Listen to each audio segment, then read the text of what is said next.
This has been amazing just to be behind the scenes and see how we have put this together. Don't you think we're going to have like a surreal moment here? My background is in broadcast journalism. So I'm used to sitting down, getting those stories told. And not only am I excited for what's happening on the track, but also what's happening off the track. I just don't feel like our sport has had that opportunity. What's up, and welcome to Drag Illustrated's Reaction Time. I'm your host, Kayla Zadel. So Reaction Time is the latest show to join Drag Illustrated's lineup of original content that will feature the latest highlights and interviews, plus breakdowns of classes, updates, and even developing news from the sport. As the host of the show and Drag Illustrated's digital content director, I hope you tune in each week to catch up on the latest from the weekend. New episodes will air on Mondays at 11 a.m. Eastern Time, 10 a.m. Central on DI's Facebook and YouTube channels. Please make Reaction Time your go-to for drag racing highlights and news. Plus, throughout the week, don't forget to check out dragillustrated.com and DI's socials for the latest. So let's dive into this first episode of Reaction Time. Coming up, I have results from the NHRA Virginia Nationals. It was a scorcher of a weekend there as we watched a very intense turned rain-delayed race day at Virginia Motorsports Park.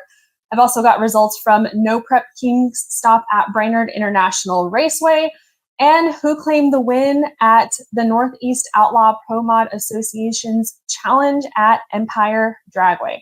So let's get into some breaking news or some kind of intense news that happened over the weekend. John Force's crash. It was a crash that rattled everyone on race day. We saw everybody sending their thoughts and well wishes to the drag racing legend. John Force suffered a horrific accident in round one of eliminations at the NHRA Virginia Nationals. You see he had a major engine explosion that caused him to drift towards the right wall and then end up making heavy contact with that left wall. Basically just disintegrated the body. Very scary moment. He did hit the wall at speeds over 300 miles per hour before coming to a stop. This crash is almost kind of difficult to watch, I know, for some of us. Very intense. We all love John Force. He is that drag racing legend, 16-time funny car world champion. Oh, man. And we're all kind of questioning here why the chutes didn't deploy. I'm hoping that we can get to the bottom of it. Just, wow, he does hit that right side wall there. Anyways, our thoughts and prayers do go out to John Force. He was conscious when he was pulled out of the car, and he was checked out by the on-site medical team, and he was transported to a local hospital there. The latest news that we've heard is he's being observed in the ICU. Our thoughts and prayers here at Drag Illustrated go out to John Force, his family, as well as the JFR team. His teammate, Austin Prock, was visibly upset when he was interviewed after the incident. He stated, "He's one tough SOB. I know he will be back." Brittany also added his daughter, the funny car legend, will bounce back like he always does. She knows that he will.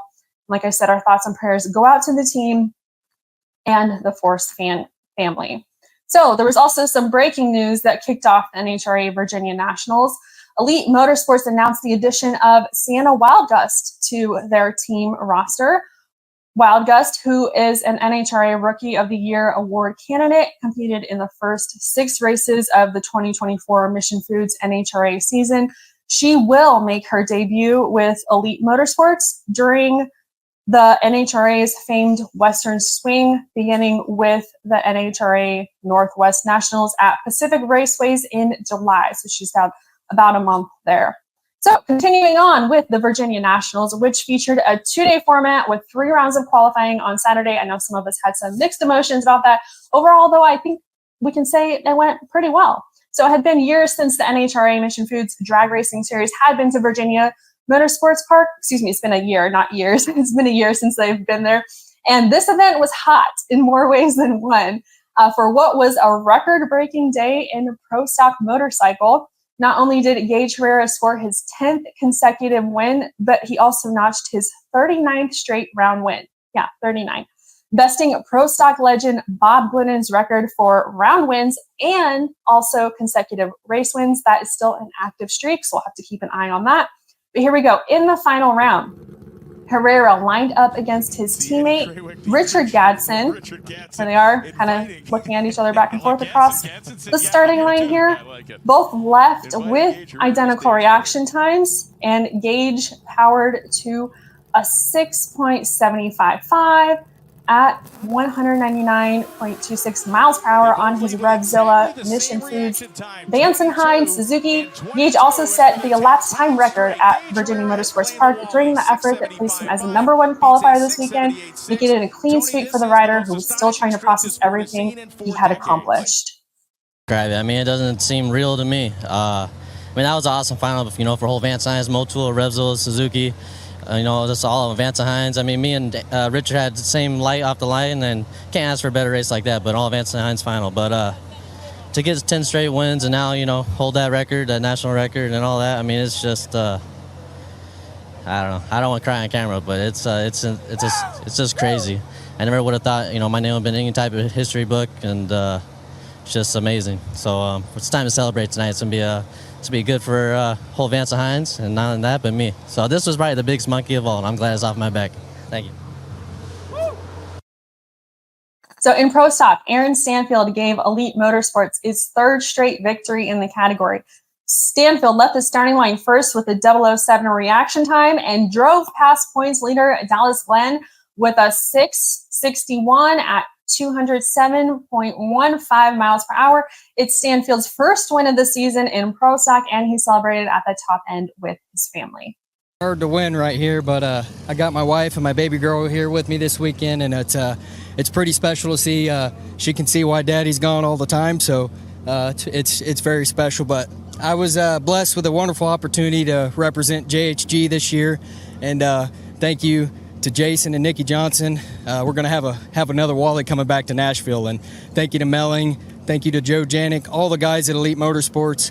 These guys worked their tail off on this hot rod today. It was hot, it was wet, and man, it's special. It's hard to put into words, and all I can say is these things are hard to win, so enjoy them while they're here. And Travis, we finally got that first win.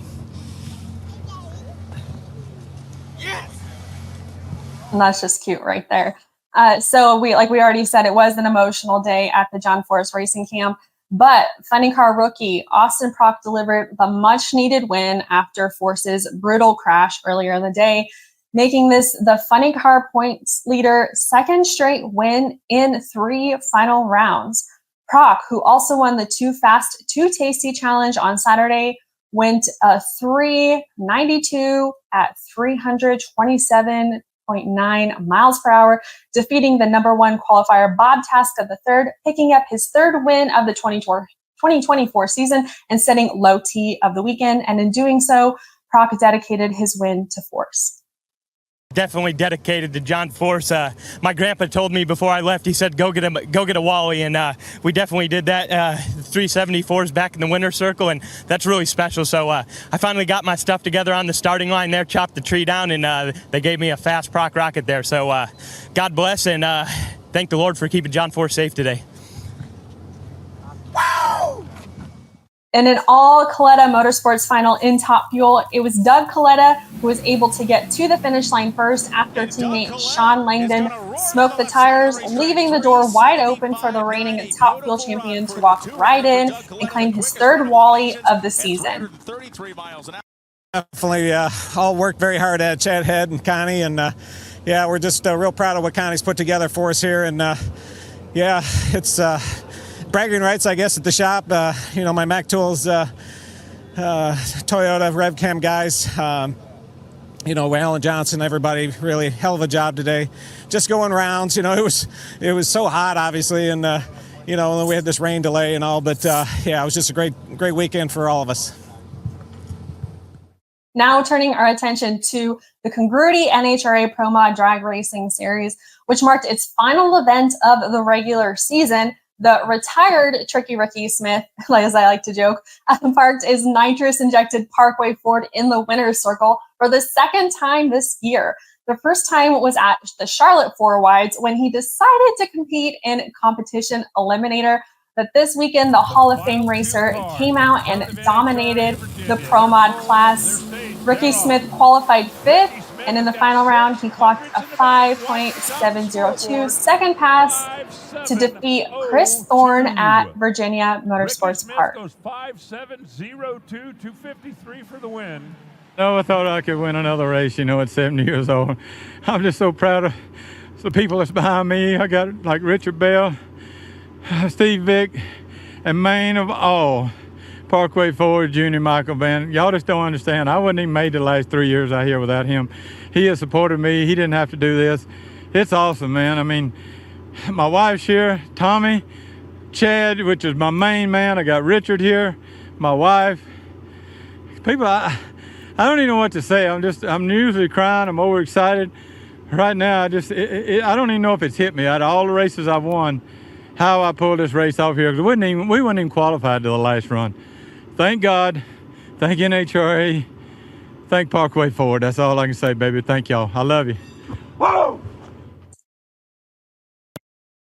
And wrapping up the Virginia Nationals, accomplished Mount Motor Pro stock racer Johnny Placino found victory in the highly competitive class.